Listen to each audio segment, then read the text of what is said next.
Hi friends, ఎంతో రుచికరమైన పుదీనా పచ్చడి ఎలా చేసుకోవాలో ఇప్పుడు ఈ వీడియోలో అయితే వివరంగా చెప్తాను. ఇది ఇడ్లీలో కావని, దోసల్లో కావని, రైస్లో కావని చాలా టేస్ట్గా ఉంటుందండి. అలాగే హెల్త్కి కూడా చాలా మంచిది కదా పుదీనా. ఇది చేసుకునే ప్రాసెస్ ఎలాగో ఇప్పుడు చూసేయండి. ఒక 3 కట్టలు పుదీనా అయితే చక్కగా ఆకులన్నీ వేరేసుకొని చక్కగా నీళ్ళేసి వాష్ చేసుకోండి. వాటర్ అంతా పోయేలాగా ఒక జాలి బొట్టులో అయితే వేసుకొని పక్కన పెట్టుకోండి. స్టవ్ మీద పాన్ పెట్టుకొని అందులో ఒక 2 స్పూన్స్ ఆయిల్ అయితే వేసుకోండి. ఆయిల్ కొంచెం మరుగుతుంది అన్నప్పుడు అందులోకి ఒక 4 స్పూన్స్ నువ్వులైతే వేసుకోండి. నువ్వులు కొంచెం దోరగా వేయించుకోండి. అయితే సిమ్లో పెట్టుకోండి, హైలో పెడితే త్వరగా మాడిపోతాయి. చూసారు కదా, నువ్వులు కొంచెం దోరగా వేయించుకున్న తర్వాత ఇందులోకి ఒక 2 స్పూన్స్ ధనియాలు, అలాగే 2 స్పూన్స్ జీలకర్ర వేసుకోండి. నెక్స్ట్ వచ్చేసరికి ఒక 6 ఎండుమిరపకాయలు అయితే వేసుకోండి. చక్కగా ఇవన్నీ సిమ్లోనే వేయించుకోండి. పెద్ద మంట పెడితే కొంచెం త్వరగా మాడిపోవడానికి ఛాన్సెస్ ఉంటాయి. లోలో అయితే చక్కగా దోరగా వేగిన తర్వాత చూసారు కదా, వీటిని ఒక మిక్సీ బౌల్లో అయితే తీసేసుకుందాము. అలా బౌల్లో తీసుకున్న తర్వాత ఓ పక్కన పెట్టేసుకోండి, అవి చల్లారినంత వరకు. మళ్ళీ అదే పాన్లోని ఒక 2 స్పూన్స్ ఆయిల్ అయితే వేసుకొని పుదీనా కొంచెం వేయించుకోవాలండి. మరీ ఎక్కువ వేయించుకోవసరం లేదు, కొంచెం మగ్గినంత వరకు వేయించుకుంటే సరిపోతుంది.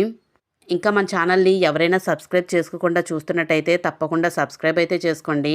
మన ఛానల్లో మంచి మంచి వంటలు అయితే ఉంటాయి, అవన్నీ చూసి మీరు కూడా తప్పకుండా ట్రై చేయండి ఆ రెసిపీస్ని. చూసారు కదా, ఇలాగ పుదీనా మొత్తం వేయించుకున్న తర్వాత ఫైనల్గా ఇలాగ అయ్యింది కదా.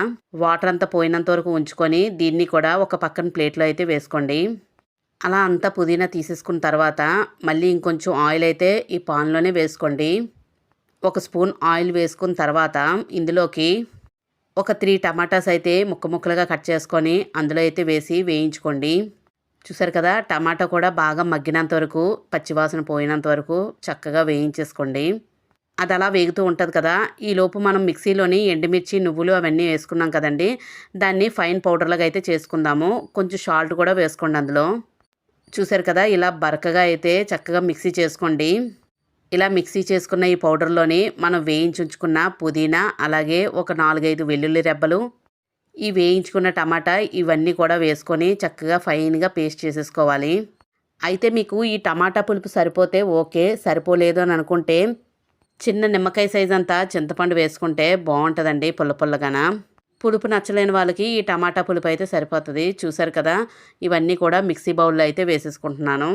ఇలా వేసుకున్న తర్వాత దీన్ని మరీ ఎక్కువ ఫైన్ పేస్ట్లా కాకుండా కొంచెం బరకగా అయితే ఇలాగ అయితే మిక్సీ చేసుకోండి. చూసారు కదా, చూడడానికే మంచి కలర్ఫుల్గా యమ్మీగా కనిపిస్తుంది కదా. ఇప్పుడు దీనికైతే పోపు అయితే పెట్టుకుందాము. ఆవాలు, మినపప్పు, ఎండుమిర్చి ఆయిల్లో వేసుకొని చక్కగా వేయించేసుకోండి. అవన్నీ వేగిన తర్వాత అందులోకి కొంచెం కరివేపాకు అయితే వేసుకొని చిటపటమని వేగినంత వరకు ఉంచుకోండి. అలా వేగిన తర్వాత చక్కగా పచ్చడి అయితే చేసుకున్నాం కదా, అందులోకి అయితే ఈ పోపు అయితే వేసేసుకోండి. నోరు ఊరించే పుదీనా పచ్చడి అయితే రెడీ అయిపోయింది. చాలా స్పైసీగా యమ్మీగా అయితే ఉంటుందండి. ఇడ్లీకైనా, దోశకైనా, అలాగే అన్నంలో కలుపుకొని తిన్నా కూడా మంచి టేస్ట్గా అయితే ఉంటుంది. మీరు కూడా తప్పకుండా ట్రై చేసి మీకు ఈ రెసిపీ ఎలాగొచ్చిందో కామెంట్ సెక్షన్లో కామెంట్ అయితే చేయండి.